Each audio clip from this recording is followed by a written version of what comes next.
Couple of things. So this class of human movement, I think I mentioned it last time, but it seems like in 2024 is when we first met. But it's like learning a new language in that there are certain rules of verbiage. Make sure we're all on the same page. You just want to have good communication. You don't want to say amputate right leg, and then the surgeon gets there and cuts off the wrong leg because who's right, who's left? My right, they're left, right? It's all about communication, okay? So once you get past the communication part, which is very heavy on the first test, all of the illusions that we talked about last time and all these kind of illusionary motions are going to be a lot easier because you know, whoa, that looks freaky, but I know the rules. I know the language and I can figure it out, all right?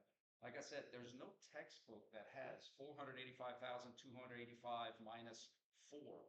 No textbook has that exact example because there's infinitely many math problems you can have, but because you know math, you can figure it out. It's the same rules here, okay? So the first thing we're going to do is just touch up on page 13. Linear world and rotational world are both motions, but they do not follow the same rules. Straight line, up, down, left, right, front, back, rotation, spin, okay? So when we talk about joint motions, most of them, except when it's pure rotation and it has rotation in the name, flexion, extension, right transverse cervical rotation, it's more pure. Joint motions have a combination of straight line and rotation to it. General motion. I gave the example of this. When I flex my elbow, my hand goes forward, but if I keep flexing, my hand's going to start to go back. So I can't use straight line terms because they change. Abduction is away, yeah, until it comes back. That's still abduction. So the rotation is what we are focused on for our joint motions. Ankle, knee, hip, cervical, trunk, shoulder. It's all about the spin, not the shift. The shift is going to mess with you. And I have a couple examples up here. So what do we call the exercise on the left? Like lat pull down, right? The bar is going down. But the exercise on the right that we call a pull up, they have the same motions when the bar goes down and when the person goes up. It's the same motions. I started here and I ended here. That's the same change in position. The rotation is the same. So the linear communication for these things, and I'm not like here to propose an amendment to change all these names. It's just we have to be aware that sometimes straight line terms will mess with our rotational concept. It's all about the spin, all right? We used this example last time. Let's say the person is running east. He's running east in both of these examples, literally running east, movable person about a fixed ground. But when the person is running in place, the ground is actually traveling west, right? But he's still running east. If he wasn't running, he'd get propelled this way. He has to run this way. It's like swimming upstream. You have to be swimming against the current in that direction, because if you don't, the stream's going to take you this way. Okay? So let's get into the gist of today's lecture. And that is, I mentioned this last class, but I just love it. Guys, these are the same motions. From here to there, from there to there. Make sense? All right, so let's get to, we talked about planes in the videos I sent you guys. The key thing with planes and axes, in the videos that I sent you, I define them and go over them, is that this is the magic. This is what I'm trying to develop and you master with my class. You've been introduced to planes and axes, sagittal, frontal, transversal. The trick to them is that these planes do not represent the entire body. That's like saying, and I use a football analogy for today, that's like saying, is the formation set? The offense is one collective unit, right? But it's made up of individual positions. It's made up of individual players. So in other words, the offense as a system might be in their anatomical position, their position for the play. But the tight end men's coach is assigned to a certain position, the offensive line coach, and the quarterback, and the wide receiver. So someone could be out of position, anatomical, someone could be out of position, but that doesn't mean my left is out of position.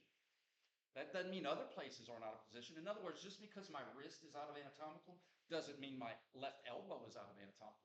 It's individual players that collectively form a formation. In other words, my right wrist is in anatomical position right now, and it's still in anatomical position, and it's still in anatomical position, and it's still in anatomical position. My right wrist did not change. My left knee is in anatomical position. My left knee is still in anatomical position. My left knee is still in anatomical position. Does that make sense? So we have anatomical position holistically. All the players are lined up in formation. Everybody's where they're supposed to be.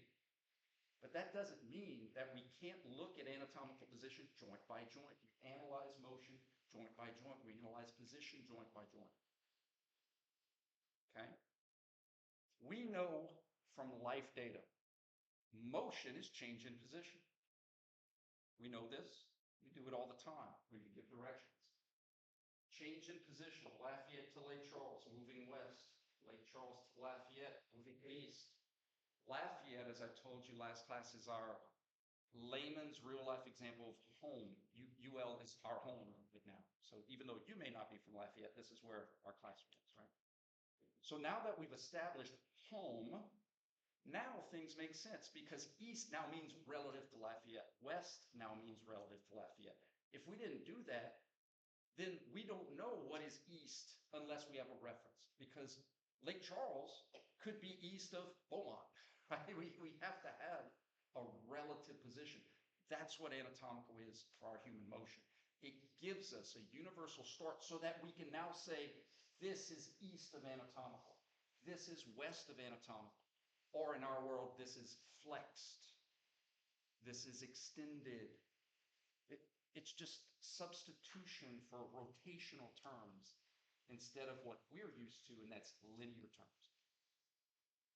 So now what we could say is, I have a change of position that I know leads to motion. That's what motion is, change in position.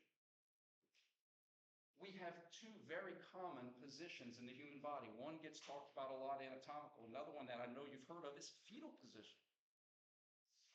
Heard of fetal position? You know, I'm not too ashamed to say it. You know, when I wake up in the morning, you know, I'm curled up, thumb in my mouth, sorry, wrong thumb. But you're in a crunched fetal position.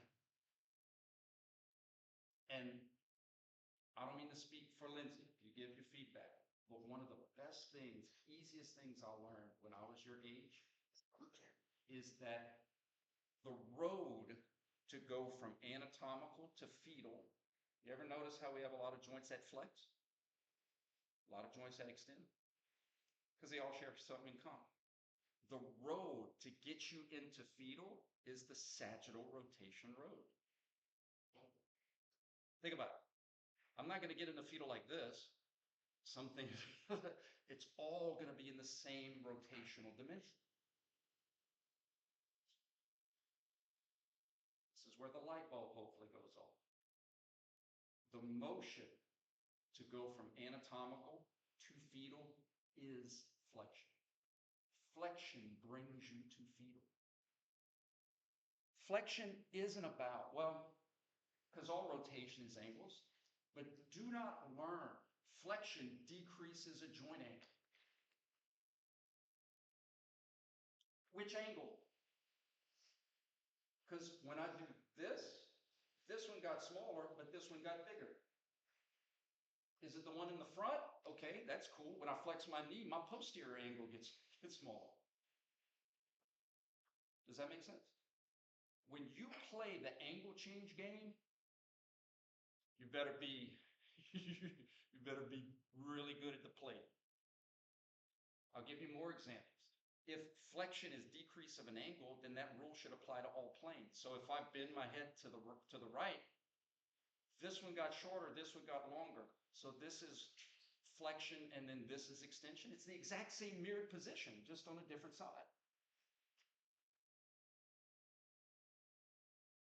No, forget, look, I'm not saying someone didn't tell you that, but they didn't have a PhD in biomechanics. They didn't understand the physics part, the rules of engineering applied to our human body.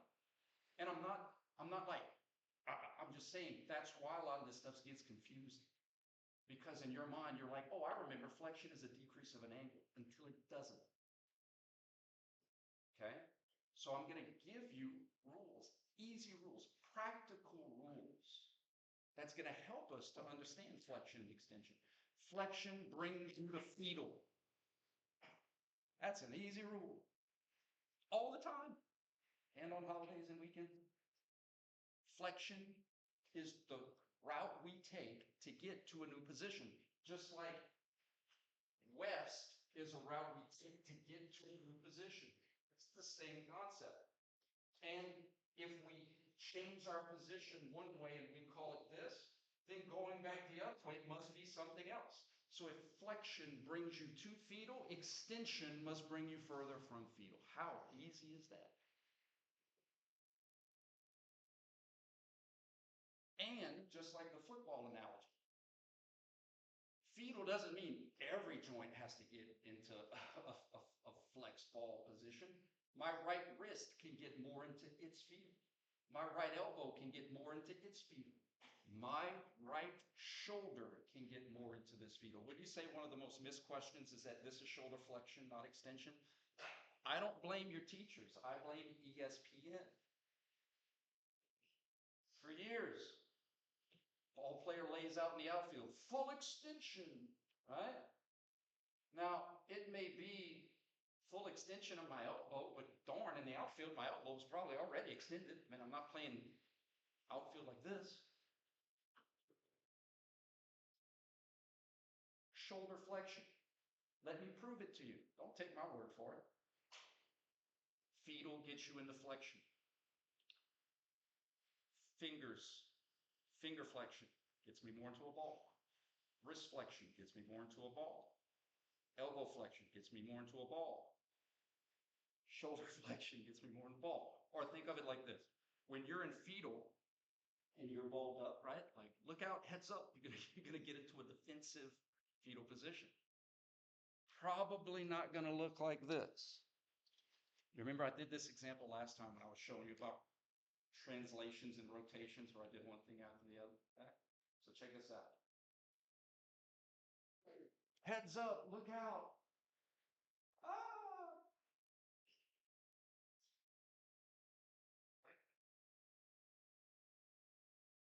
If you're going to cover up, you're going to go here.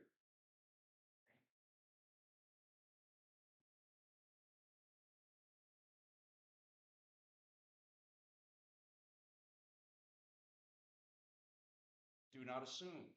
Flexion gets you in the fetal. Guys, this is why we have so many joints that flex, because they contribute to getting into a ball. On your test, I'm going to be straightforward. These are the joints. I tell you, I play poker with my cards out. These are the joints you're going to be accountable for your first test. And what we're going to have to do is just have a conversation. Where are you at? What is your position? You have three options. Think about it. If Lafayette is our home, where are you at? You have three options. You could be home, anatomical. You could be east of Lafayette. You could be west of Lafayette. Now, of course, you could be up. Well, what about north and south? The first test is just the sagittal road. We're keeping it simple so that we can practice verbiage. We'll get into I-49 and elevator. We'll get into the other three dimensions, the other two dimensions. But for the first test, it's so important to just establish position and motion. So that's why this analogy of east and west works, because it's one interstate, two different directions of motion. The sagittal plane is one road, and we have two different directions of spin. your cervical vertebra, made up of your cervical vertebra, right? Flexion gets you in the fetal. Chin to chest gets you more into a ball. Extension gets you further from fetal. So think about it. We have 3 positions we could be in. Lafayette, home, east of Lafayette, west of Lafayette. For each joint, you have 3 positions you could be in. Anatomical, home. You can be flex. ED is position. You're east, but that doesn't mean you're moving east. You stop to fill up the gas. You may be east, but you ain't going down the interstate. That's just where you are. That's your location. Anatomical position, flexed position. So like my cervical, I'm in a flexed position because it's more into fetal versus anatomical. And then I can be in an extended, extended position relative to anatomical. It's all relative to anatomical. Where are you at? Dr. Campbell, what about hyper? Yeah. Hyper is excessive. Hyperventilation, hypertrophy, hyperactive child. I got 2 of them. Love them to death. Hyper is excessive, right? So any hypermotion, hypermobility is beyond a normal range. That's really big because some of you have been taught this is flexion, this is extension, and this is hyperextension. No, not if it's normal road. Hyper is if you go back beyond what your normal range of motion is. Just like you could have hyperflexion if you go beyond, you could have hyperextension if you go beyond. Think about it, guys. You use this or you've seen this all the time. Someone has a hyperextended knee. Doesn't that sound like it went beyond their normal range of motion? Yeah. You could also have a hyperflexed wrist. A hyperextended wrist beyond normal range of motion. Okay? So position, where are you at? Analyze motion joint by joint. It's where is the joint at relative to anatomical? Is it in anatomical? Is it more in the fetal or is it further away from fetal? Think about it, guys. And an extended position is further away from fetal than anatomical. Does that make sense? Think about it. If I'm extended, I have to travel 90 degrees just to go home and then another 90 degrees to fetal. Motion is change in position. Flexion and extension are simply rotating the joint in the sagittal plane to get you closer to fetal or further away from fetal. Guys, that applies to, there's no angle. It's about, are you going into the ball or are you getting further away from the ball? That's it. So think about the joints on that list that can get you closer to fetal or further away. Cervical flexion can get you closer to fetal, so therefore cervical extension can get you further away. Trunk flexion, like you're doing a crunch, trunk flexion gets you further in the fetal, so extension gets you further away. Wrist flexion gets you closer to fetal, wrist extension gets you further away. Now the wrist can be tricky because of this darn radial on the joint motion that we're going to go into more detail in Unit 2. But an easy way to see the wrist, because it's all relevant, it's all local reference. Think about an anatomical position. I usually have a Sharpie for this. Think about if the wrist had a view, had a perspective. Doesn't each player have a perspective? Like after a play, the tight end could come back and say, this is what I saw. This is where. So you have a head coach that has an overall perspective, an offensive coordinator has an, but each player can have a perspective. It's the same thing.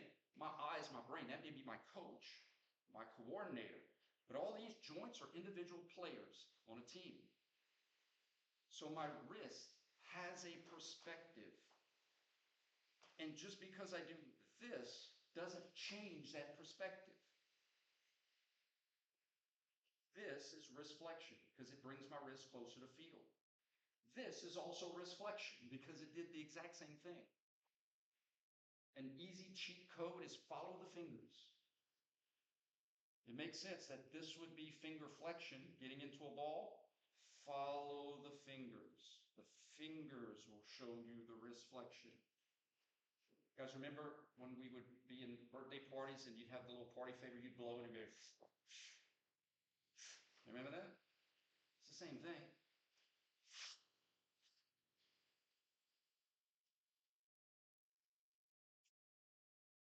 Flexion, flexion, flexion, flexion. Okay? The shoulder, anatomical. Flexion gets you into fetal. It's a shoulder flexion, not extension. Somebody's going to miss that.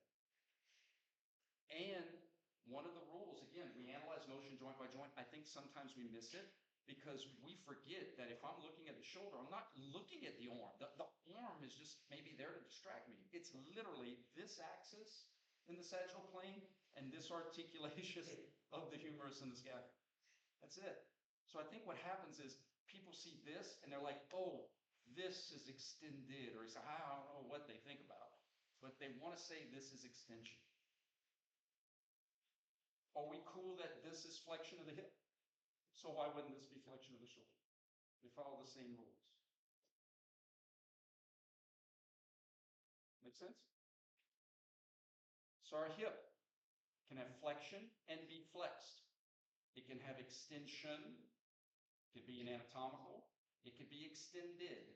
Position. Now, guys, this is overwhelming. We are going to practice this. We're going to work with you to practice. I'm just giving you the rules. And part of my job is to develop those rules. Before you play, what was one of my analogies? Before you play the game, you got to learn the rules of the game. And then you learn by playing. You become better by playing the game. So shoulder. Guys, I'm not going to ask you add an internal and external. Sagittal. That's it. So that we can practice these rules. My left shoulder is flexed. But is it moving? It's just flexed. Now my left shoulder is extending. Now my left shoulder is flexing. Position, where are you at? Motion, where are you going? Elbow. You have to understand the elbow for the first test. Flexion is going to get you to fetal. Extension is going to bring you further away from fetal. There are a few joints. Elbow is one, knee is the other, radial ulnar joint is the other, where you're not allowed. Lafayette is where you can travel east and west on I-10. So in other words, for the wrist anatomical, I can have flexion from anatomical and I can have extension from anatomical. There are a few joints where in anatomical position, you're all the way at the end of the interstate. In other words, for my elbow, home is not Lafayette, home is Jacksonville, Florida. In other words, I can't go any further. All I can go is this way. So for my elbow, I don't have normal range of motion of extension from anatomical. Does that make sense? So that's okay to say, use two words synonymously. I can be in anatomical position and I can be extended because I can't go any further. Does that make sense? So that's why sometimes you may hear people in the clinic say that my elbow is extended in anatomical. It's just because for that joint, they can't go any further. The only way to go is hyper. And I think that's what messes with some of our verbiage. I really think that this is where the confusion is. Because the elbow is extended in anatomical, and any extension from anatomical is hyper. But that doesn't mean the wrist has hyper, right? That doesn't apply. We can't just say, well, because it happens in the elbow. That's like saying, well, my brother did it. Why can't I, right? Every joint is different. Every joint is unique. Hip, we just did that one, right? Hip and shoulder follow the same rules. Flexion, flexed, extension, extended, and then the knee, flexion, and extension. So let's get into some dynamics. All right, you guys? We analyze motion joint by joint.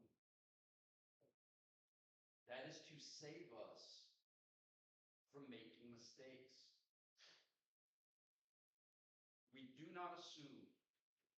I don't want to say that so often where you get freaked out that you're not able to analyze.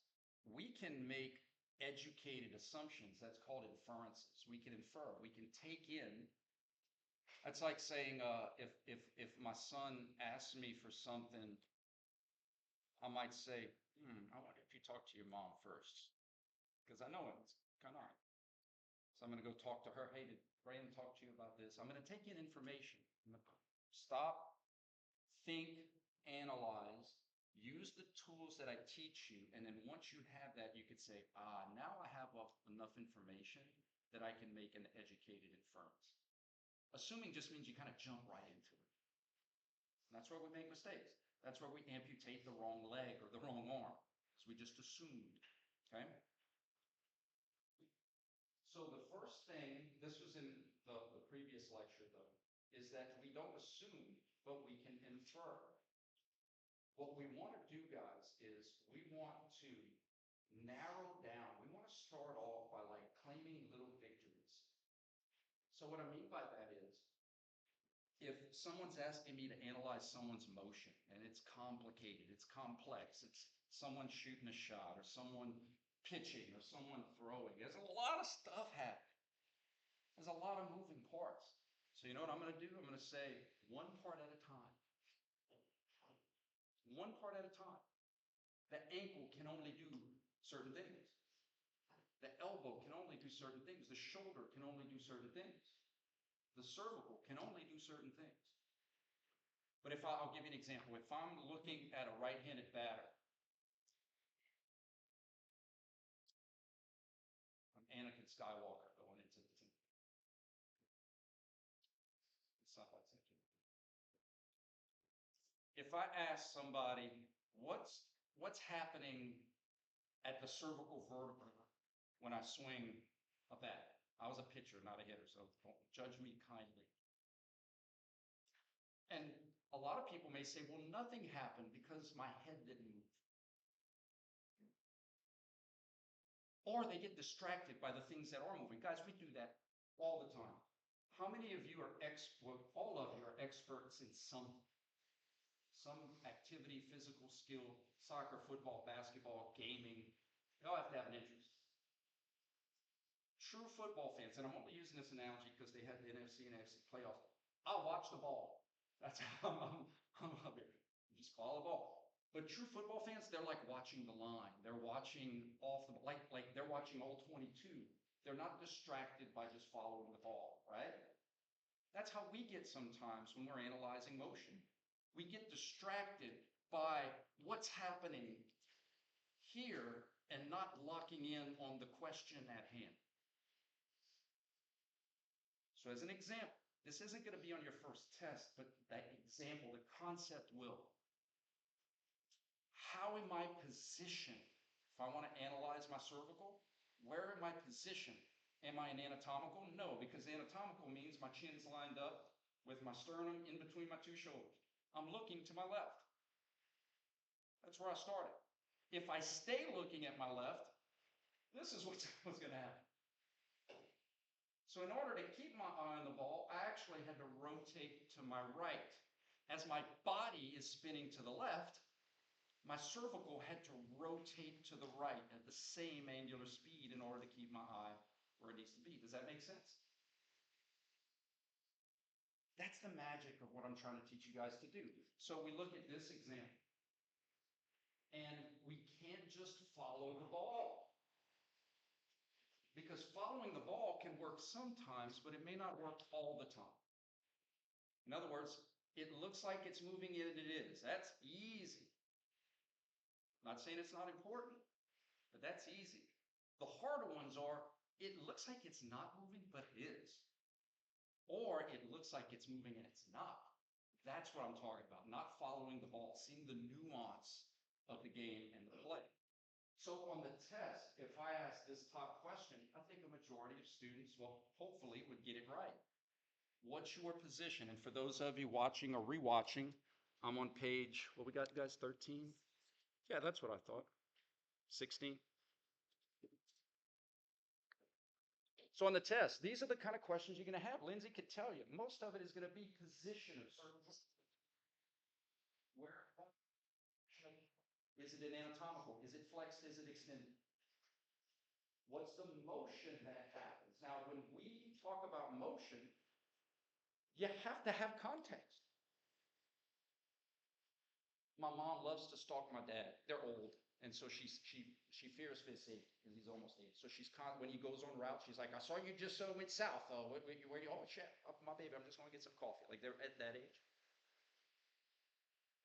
But if all you did was have one blip, a screenshot only, you know how they're traveling. You have to have more. You have to have change.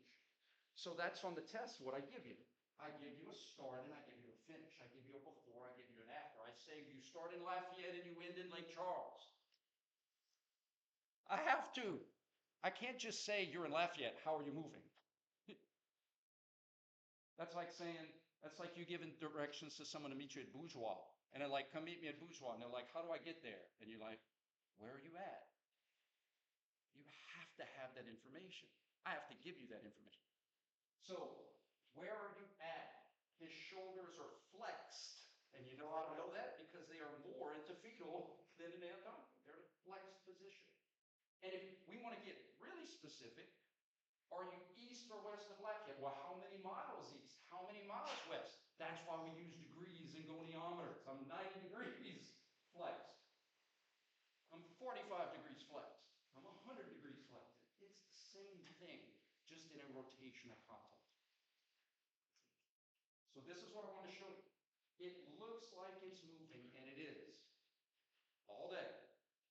Bilateral shoulder extension, because I went from a flexed position to anatomical. And the only way that can happen is if I travel down the sagittal roadways. Make sense? It looks like it's moving, and it is. What about this one? If all you do is learn to use a hammer, you better hope that every shop project you has requires nails. So if all you've ever done is be taught, I look for the moving piece, you might miss when the board moves about the piece. Does that make sense? Because in our world, the small piece always moves about the board. But in the real world of biomechanics and human movement, the board moves about the piece. We do it all the time. Where am I at? My shoulders are in a flexed position. They're flexed. They're not anatomical. Wouldn't anatomical be like by your side? Is his arms by his side? So it's not about, well, the arms are parallel. Parallel with what? Gravity. Gravity doesn't mean anything. It's a global reference. It's a local reference. That's like saying, if his arms are still in anatomical, that means I could keep rotating him and nothing bad would happen to his shoulders if I just spin him and spin it around. Of course not. You bad day. Shoulders are flexed. Shoulders are flexed. That's all I'm trying to get you to see. The shoulders can move and the arm doesn't have to move traditionally. The game piece can move about the board, but the board can move about the game piece. And it gets you to the same place. Yes? I start in a flexed position. I finish in anatomical position. That's my change of position. Well, how can that be? That's like saying I start in Lake Charles, I end in Lafayette. I know I had to travel east. I start in flexed position, I end in anatomical. I had to have extension to get there. That's all it is. But we can't use linear terms, up, down, front, back, left, right, B, A, select, start, from my Nintendo gamers out there. We have to use rotational words for rotational concepts. Lindsay, anything you want to add?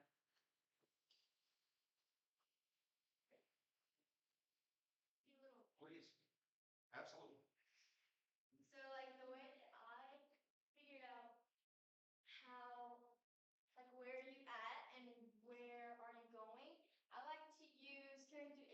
Absolutely. Okay. Let's use ABC.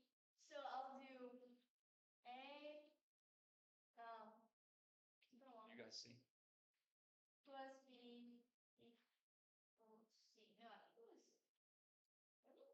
Okay, I think so. Hold on.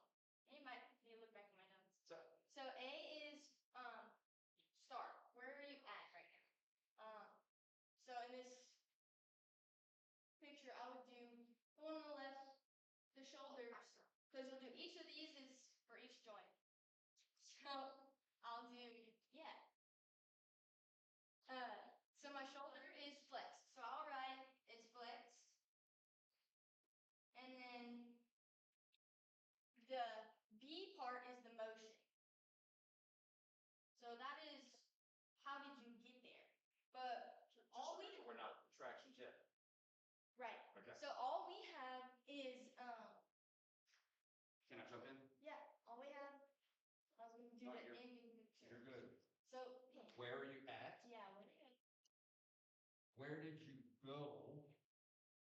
And then how did you have to move to get there? okay. So position one, you know how we did like position on position? Yeah. So position one, position two, and then the motion has to be that change. Okay, yeah. So Yeah. yeah, oh I guess the position and then the Uh-huh. position and how did you get there to the position? Mm-hmm. Okay. I know where you're going, Okay. but I think You it's would rather easier. Well, that's gonna work for contractions. Okay. I think just to show them how to get motion, right? It's change in position will tell you the motion. Absolutely. When we get into muscles, it's gonna be that and Okay. this. But for change in position, we need position like initial, position final, and then your motion has to be that change. Like there's no tricks. If I started in Lafayette and I ended in Lake Charles, I had to travel west. Okay. Does that make sense? That's Absolutely. No, you're fine. Okay, yeah. So- So I mean if we finish the problem, it's just the shoulder is flexed and then now the shoulder's in either Yeah. anatomical, whatever. Right there. So I'll write anatomical. Yep. And then how to again go from a flexed position to an anatomical position. That's exactly. And then correct. C would be motion. So you'll That's have the ION part. Absolutely. So from flexed to anatomical, not flexing. That's it. So you're gonna You have to extend. have extension. So you're gonna write extension. The answer will be extension with the ION because it's motion. Guys, what I love about Lindsay's approach to this, and she, because we're gonna learn how you play this kind of basic math game with contractions. That's why we got a little crossed up on our signals, where motion Brian, forces influence motion through contraction. So there's some little math games we play. But her point here, which I think is very important, some of you are gonna get it.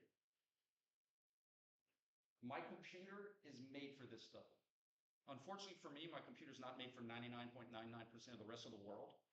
So I'm a huge geek. But my brain is made for this stuff, and I've been doing it for a long time. This is super valuable because this will help you be consistent with your answers until you practice enough where, guys, it's no different. When we were kids and we were bowling, bro, give me the bumper, Joe. Put on those bumpers so I can hit some pins, because I was in the gutters the whole time. But eventually, as you get older, right, you don't need the gutters anymore. So what I love about Lindsay's approach is position. Where are you at? On the left picture, my shoulders are flexed because position is relative to anatomical. In my second picture, my after, where am I at? You're in anatomical. How do you go from being flexed to being in anatomical? You have to travel down the motion extension to go from there to there. Does that make sense? Guys, motion is nothing more than a flip book of images. Do you know what I mean by that? Do y'all know what a flip book is? Where you do like the clock and it's a bunch of still pictures and you flip it and it looks like it's moving, but it's not. Guys, our brains, we don't see motion. We see a flip book of fixed images that our brains process like at 60 frames per second. There's no keeping the eye on the ball. The ball's moving too fast. You see images and your brain creates motion. So we're simplifying it. If I start here and I finish here, it doesn't matter that you had to see it. If I'm in Lake Charles and I take a nap and I wake up in Lafayette, yeah, I kind of had to move east. We're simplifying the process. So let's do, Lindsay, with your system here to try to walk us down. Where did I start? Where did I finish? How do I have to move to get there? A, B, C. So yeah, A into the position, the first position. Yep. And that is where are you flex, at? the shoulders flexed. Absolutely.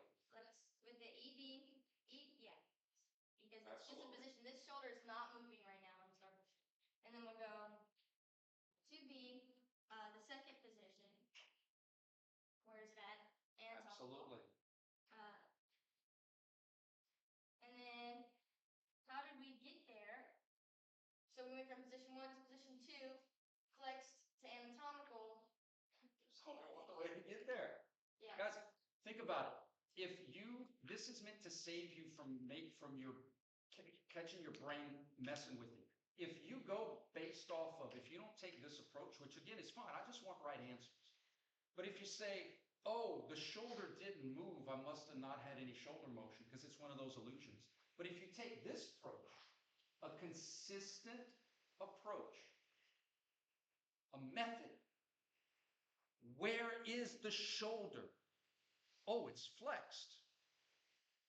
I'm going to make a note of that. Where is the shoulder now? Oh, it's not flexed. You see how this will help prevent mistakes that are very common in human motion. Lindsay, let's do one more, and then I'll get to some point. Let's do the leg. I'm just gonna use my Kindle, but say, guys, you do that, please. You don't have to. Y'all are adults, but on your laptop, on your paper, practice this with us. I promise you.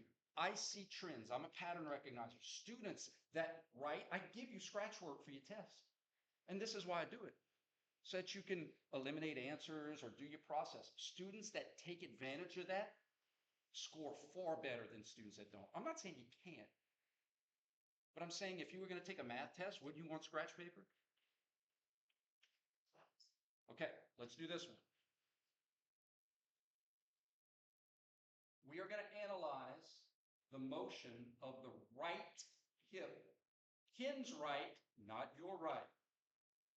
Human movement is analyzed from the person we're observing's perspective. Because again, cut off right arm. Don't you want to make sure it's their right arm, not your right? It's not the surgeon's right or left, it's the patient's. You're going to be working with people. It's from their perspective. Does that make sense? So I want to analyze the motion of the right hip. The right hip of Ken. Here's my start position. And here is my finish position. Dude, I'll even travel around with Ken. I tell you what, I'm going to scratch it. I'm going to make it easier. This is my start position. Start position. We're going to analyze the right hip. Take a picture. You got it? I encourage it. We're going to make it easier on the first one. Start, finish. We're analyzing Ken's right hip.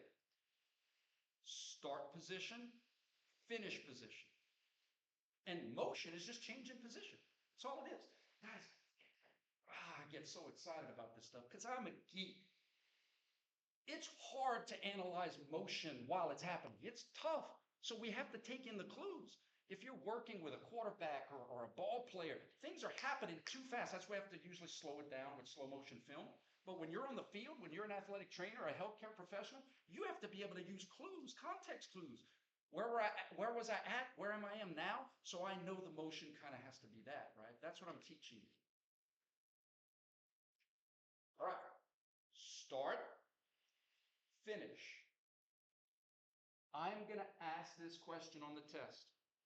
And I'll make the same. If everybody gets it right, bonus points for everybody. I'll be like Oprah, and you get bonus, and you get bonus, and you get bonus. But what we can't do is get tricked by distractions. That's what I love about Lindsay's approach here, is that if you have this process, it'll help you not get tricked by illusions. Right hip. Start. What position is the right hip? Is it flexed, extended, or anatomical? And what a great way to, I may not know the answer, but I can start off with a little victory, build some confidence. Where am I at?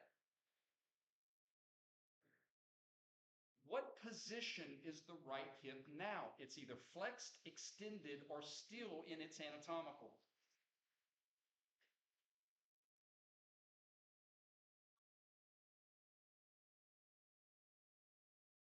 Does anybody want to change their answer? See what I'm getting at? And this is the beauty of learning. This is what I love about students that want to come to class. Not that if you can't. Some people work, some people have families. People that come to class or watch the videos. It's okay. This is the time to make mistakes. Making mistakes in practice so that in the game, when it counts, that's when you're like, oh, I'm ready for that pitch. I'm ready for that. You see what I'm saying?